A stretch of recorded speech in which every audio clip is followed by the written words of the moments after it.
خاص طور پہ رضوی بریلوی نہیں ہے، ان کو ڈوب مرنا چاہیے۔ جملے سنو، اس کے بعد بھی اگر تم اس مسلک، اس نئے فرقے کی، اس مروانی ٹولے کی اگر دلالی کرتے ہو، ان کو اپنے اسٹیج پر بلاتے ہو، ان سے رشتے رکھتے ہو یا ان کے نعرے لگاتے ہو، تو لعنت ہے تم پر۔ یہ سب سننے کے بعد بھی اگر تمہارا ضمیر نہیں جاگتا ہے نا، تو تم محشر میں کیا منہ دکھاؤ گے اپنے جدوں کو، کیا منہ دکھاؤ گے اپنے سلسلے کے مالکوں کو، کیا منہ دکھاؤ گے اپنے رہنماؤں کو؟ ان کی باتیں سنو۔ اب ایک جو ہے وہ بولتا ہے کہ اختر رضا چلے گئے، مولانا احمد رضا چلے گئے تو ان کی کتابیں باقی ہیں۔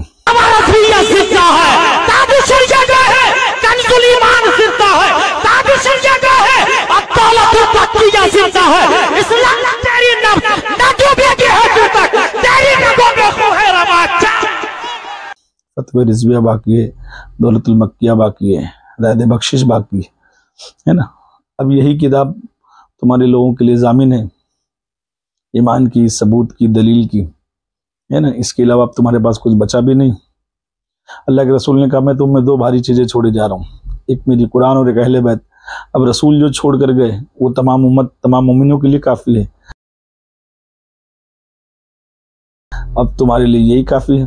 تو تم نے ایک نیا مسلک، نیا فرقہ اسی لیے بنا لیا نا کہ رسول کی ساری بات کا تم انکار کر سکو۔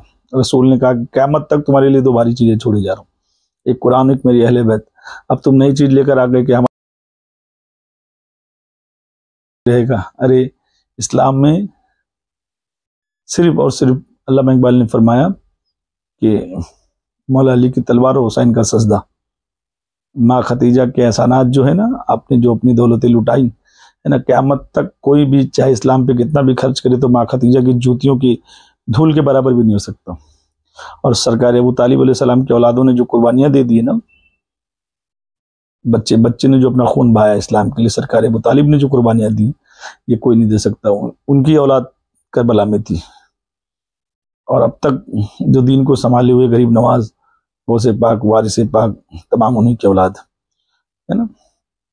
مگر اسلام کی رگوں میں نواسے کا خون اور نانا کا پسینہ ہے نا، کسی اور مولوی ملا کا خون اور یہ اور وہ، ان کی کتابیں۔ تو یہ گمراہیت جو پھیل چکی ہے نا، اب لوگ بھی یہ سمجھ رہے ہیں اور لوگ بھی بیزار ہو رہے ہیں۔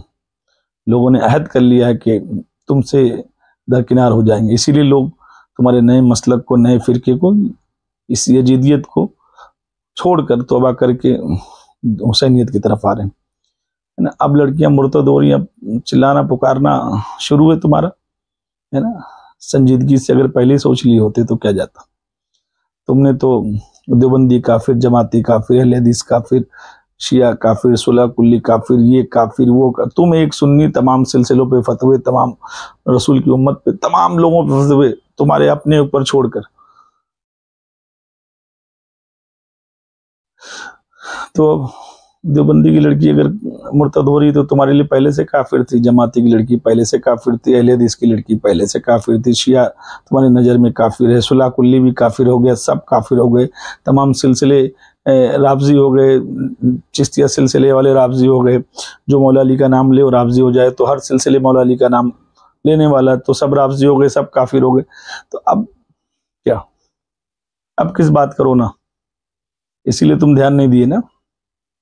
تمہارے بریلی میں اتنی عورتیں کافر ہو گئی، تم نے اسلام کو ستیہ ناش کر دیا۔